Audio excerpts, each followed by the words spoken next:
Birth of a Nation was a pretty racist movie. It portrayed the KKK as noble and the African Americans as primitive. I was a young film student and our class studied the Hollywood production. It had innovative production techniques that are used throughout films today. D.W. Griffith did a few things that no other filmmaker had done at that time. Though the film was protested for the portrayal of blacks and the KKK, the Democratic Party establishment enjoyed the film and even had a private showing at the White House. D'Souza takes us through history looking at the strong ties between the Democratic Party and racism, fascism, and socialism. Republicans fought to abolish slavery and for passage of the 1964 Civil Rights Bill, which was opposed by the Democrats.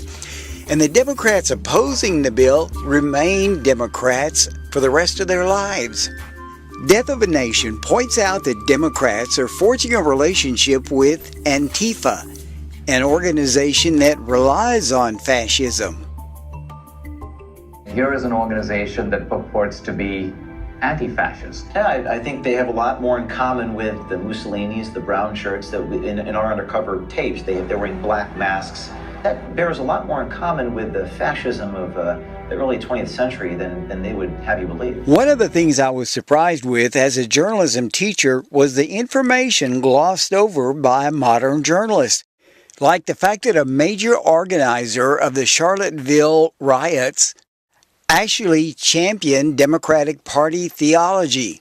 Film, one of the most important films ever made. Certainly a racialist component to that. It appealed to many Americans, including many presidents. Right, well, that's my point, is it that a progressive Democrat, Woodrow Wilson, shows that movie in the White House to the cabinet, and this leads to a kind of Klan revival around the country. So you see why I'm placing you in that tradition, because that's your team.